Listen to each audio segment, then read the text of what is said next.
নমস্কার। ভাবুন একদিন সকালে উঠে আপনি দেখছেন শহরের সব রাস্তা ব্লক হয়ে গেছে। ফলে কি হবে? শহরে চলাচল যানবাহন যেমন অ্যাম্বুলেন্স সঠিক সময়ে হসপিটালে পৌঁছতে পারবে না রোগী নিয়ে। ফায়ার ব্রিগেড আগুন নেভানোর জন্য সঠিক সময়ে পৌঁছতে পারবে না। অফিসগামী মানুষ রাস্তায় ঘন্টার পর ঘন্টা দাঁড়িয়ে আছে। পণ্যগামী বাস সঠিক সময়ে দোকানে পৌঁছতে পারছে না। পুরো শহরের স্বাভাবিক জীবন যেন হঠাৎ করে থমকে গেছে। আমাদের শরীরের রক্তনালীগুলো এমনই একটি বিশাল সড়কের নেটওয়ার্ক। একজন প্রাপ্তবয়স্ক মানুষের শরীরে প্রায় 1,00,000 কিলোমিটার রক্তনালী রয়েছে।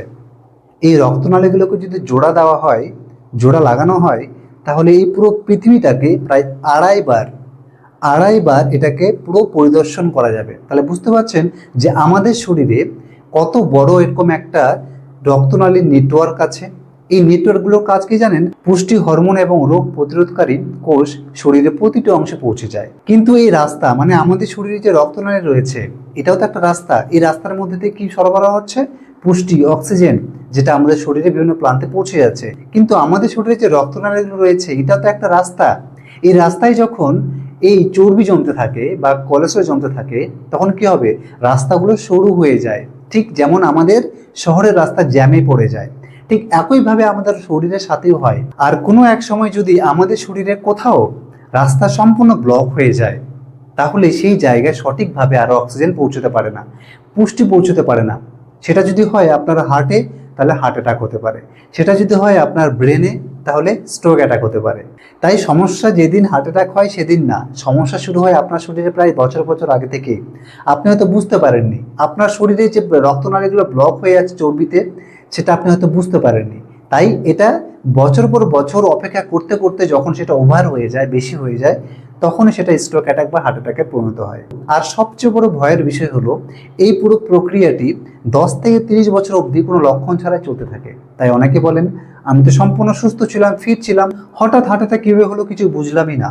আসলে সেটা হঠাৎ হয়নি, সেটা অনেক আগে থেকে আপনার শরীরে শুরু হয়ে গেছিল। বন্ধুরা, আজকে আমরা এই ভিডিওর মাধ্যমে জানবো আমাদের শরীরে যে এই 1,00,000 কিলোমিটার রক্তনালী রয়েছে, এগুলোকে আমরা সম্পূর্ণ কিভাবে চর্বি ফ্রি, মানে এই রক্তনালীগুলোর মধ্যে যেন চর্বি যদি জমে থাকে সেটাকে কিভাবে বের করব, পরিষ্কার করব, আবার নতুন করে যেন না জমে সেদিকেও কিভাবে লক্ষ্য রাখবো, কি পথ অবলম্বন করব, কি খাবার খাবো, কি লাইফস্টাইল লিড করব, এই সব যাবতীয় বিষয়ে আজকে এই ভিডিওর মাধ্যমে কথা বলবো।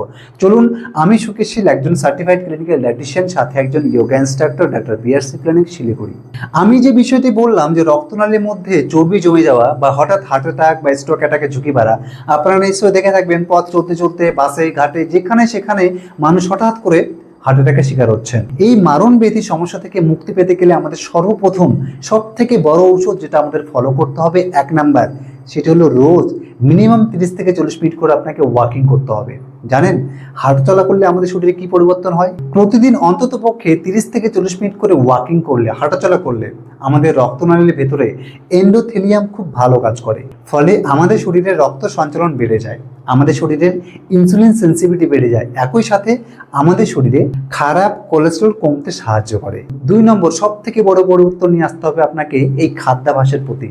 অর্থাৎ আপনি যে দিনের 3-4 বেলা খাচ্ছেন, খাবার প্লেটের মধ্যে কিছু পরিবর্তন নিয়ে আসতে হবে। সেগুলোর মধ্যে প্রথম 1 নাম্বার, কোনো রকম রেড মিট এগুলো খাওয়ার প্রবণতা কমাতে হবে। আমি বলছি না যে একদমই ছেড়ে দিন, যতই আপনি এখান থেকে সংযত রাখবেন নিজেকে, আপনার শরীর তত ভালো থাকবে। কারণ আমাদের শরীরে কোলেস্টেরল শুধু ননভেজ খাবার থেকে আসে, কোনো রকম প্ল্যান্ট বেসড শাকসবজি ফলের মধ্যে থেকে আসে না।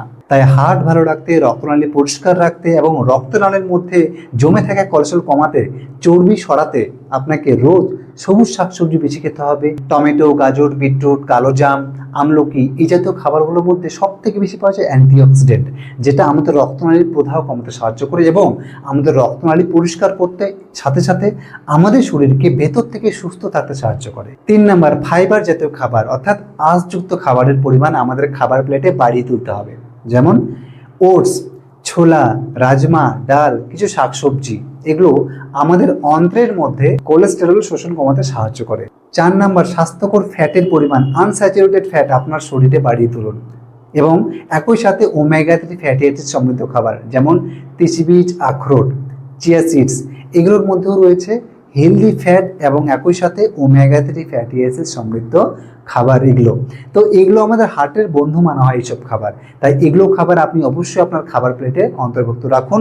বন্ধুরা, শুধু খাবার খেলেই হবে না, যেসব খাবার থেকে আমাদের সম্পূর্ণ সংযত রাখতে হবে নিজেদেরকে, সেগুলোর মধ্যে প্রথম 1 নাম্বারটি, যে কোনো ধরনের ডিপ ফ্রাইড ফুড অর্থাৎ ডুবো তেলে ভাজা খাবার, সেটা হতে পারে ফ্রেঞ্চ ফ্রাই, সেটা হতে পারে পটাটো ফ্রাই, সেটা হতে পারে কোনো চিপস, সেটা হতে পারে কোনো নুডলস, এছাড়াও অন্যান্য খাবারগুলো যেগুলো ডুবো তেলে ভাজা হচ্ছে, এইসব খাবার থেকে আমাদের সম্পূর্ণ সংযত রাখতে হবে।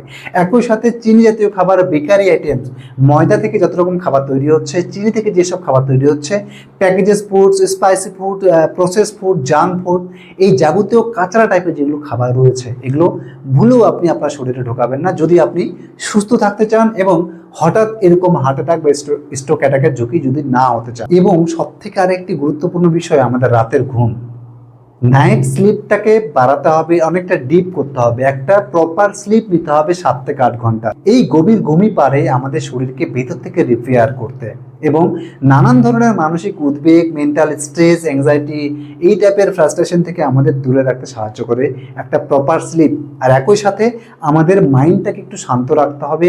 অতিরিক্ত মানসিক চাপ আমাদের শরীরে ব্লাড প্রেশার বাড়িয়ে দেয়, তাই মানসিক চাপ কমাতে রোজ আপনাকে একটা প্রপার স্লিপ তো নিতেই হবে। একই সাথে যদি সম্ভব হয় তাহলে 10 থেকে 15 মিনিট বা 5 মিনিট করেও দিনে 2 বার করে একটু মেডিটেশন করার চেষ্টা করবেন, কারণ মেডিটেশনই পারে আমাদের শরীরকে ভেতর থেকে কামনেস বজায় রাখতে, শান্ত রাখতে এবং মানসিক চাপ কমাতে। এতক্ষণ যেসব বিষয়ে কথা বললাম বা বোঝালাম, এগুলো একটা জিকে, একটা জেনারেল নলেজ, যেটা আমাদের সকলকে জানা প্রয়োজন। শুধুমাত্র যে হার্টের পেশেন্ট বা রক্তনালী ব্লকেজ হয়ে যাচ্ছে এই কারণে এগুলো ফলো করবো এমনটা না। একটা হেলদি লাইফস্টাইল যদি আমরা ফলো করি তাহলে যে কোনো একটা সমস্যা সলভ হবে এমনটা না, আমাদের শরীরে থাকা অন্যান্য সমস্যাগুলো আস্তে আস্তে রিজলভ হতে শুরু করবে। আর স্পেশালি যদি আপনি হার্টের সমস্যার জন্য দেখছেন ভিডিওটি, তাহলে এগুলো তো ফলো করবেনই, সাথে সাথে যেটা করবেন, রোজ 1 কোয়া করে রসুন, হ্যাঁ গার্লিক, এই গার্লিক রোজ ব্রেকফাস্টের পরে খালি পেটে খেতে যাবে না, অনেকের মধ্যে বুক ব্যথা, পেটে জ্বালা পড়া শুরু হয়ে যায়। এই রসুনের মধ্যে থাকে অ্যালিসিন, একটা স্ট্রং কম্পাউন্ড, একটা উপাদান। এই অ্যালিসিন আমাদের রক্তনালীর অনেকটা ব্লকেজ খুলতে সাহায্য করে। এই রসুন কি করবেন, একটু থেতিয়ে নিয়ে 5-10 মিনিটের জন্য রেখে দেবেন, তারপরে সেই রসুনটি আপনি চিবিয়ে খাবেন।